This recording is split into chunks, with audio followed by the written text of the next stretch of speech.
Recently on the channel, I did a review of an aftermarket set of Joycons from NYXI, and one of the cons that I listed, the only major gripe I had, is that you couldn't bind the programmable rear buttons to anything you wanted to. You could only bind the right rear button to anything on the right Joy-Con, and the left rear button to anything on the left Joy-Con. Now, some bright individual in my comment section said, "Kevin, can any Joy-Cons do that?" And it got me to thinking and researching, and the answer is no, they cannot. Let's talk about why no Joy-Cons can currently do this, how it's a relatively easy fix, or should be in essence, and how much more enjoyable and convenient that would make gaming on the Switch.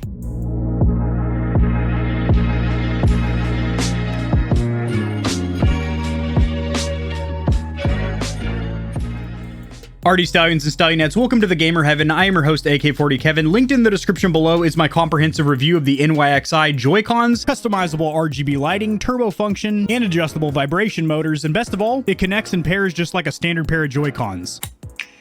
Overall, I love these chunks of plastic to the point to where I have no problem whatsoever recommending them to my audience. They are $30 cheaper than the standard Nintendo Joy-Cons, have larger face buttons, better analog sticks, programmable rear buttons, turbo function, programmable RGB, anti-friction rings, better bumpers and triggers, better battery life, and most importantly, they are larger and more sculpted, giving you a much more comfortable ergonomic experience when gaming with the Switch. But I mentioned during the review a huge shortcoming or downfall is that you were very limited when binding the rear buttons. Now, this is a huge inconvenience if you're playing something like a first-person shooter on the Switch. Two of my favorite ports are in fact the BioShock trilogy and the Borderlands collection, which is also 3 games and all the DLC. Typically, when you're playing a first-person shooter, you want to rebind the face buttons to 2, or if you have them, 4 remappable rear buttons or paddles. Now, on this channel, I have reviewed dozens of premium and custom controllers for Xbox, PlayStation, PC, mobile phones, as well as Switch Pro controllers, but this is my first set of Joy-Con controllers I reviewed. So I didn't even think twice that, hey, these are 2 separate controllers.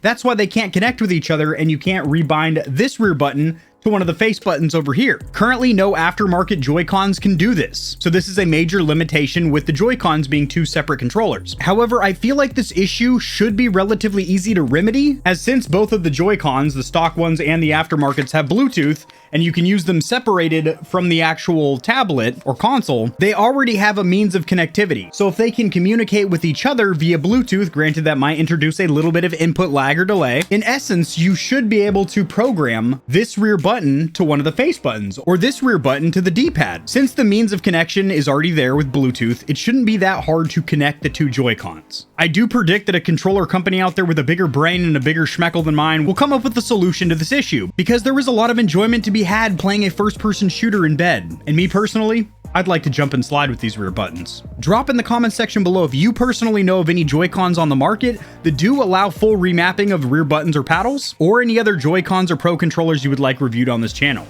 Peace. If you enjoyed the video, liking it helps it to get seen by more gamers. This information will reach and assist them as well, which in turn helps me grow this little channel, which I do greatly appreciate. Subscribe for more content like this. I cover news in the gaming community and industry, tutorials helping you get set up streaming and YouTubing, as well as honest gaming product reviews, keyboards, mice, headsets, controllers, mics, chairs, etc. There are some hefty exclusive discount codes found only in the description of my videos and only for the audience here at Gamer Heaven. Check out Into the AM for some of the sickest looking and most comfortable cloth to ever grace my gaming giblets. If you don't want to be scorching your corneas with harmful blue light, check out Gamer Advantage, the only blue light glasses on the market that look sexy and actually work. If you're looking for a custom controller that'll blow the competition's tits back, AIM definitively has the best bang for buck or price to performance when it comes to Xbox, PlayStation, and Switch controllers. Nope, they don't do Switch, but they do gaming mice. I said doo-doo. I have links to all my other platforms and socials in the description below. If you need a quick laugh or blast of gamer adrenaline, check my short form videos out at TikTok. To get in touch with myself and the Stallions and Stallionettes of Gamer Heaven, join the community Discord, and check me out at twitch.tv where I go live every other leap year on a blue moon if it falls into an odd calendar number, and my pH balance is on point. Just kidding, starting June I'm going to be live streaming a lot. Thanks for watching. This has been AK40 Kevin hosting Gamer Heaven, and I'll see you tomorrow because I upload daily, all the time, 60% of the time, sometimes, most of the time. Peace.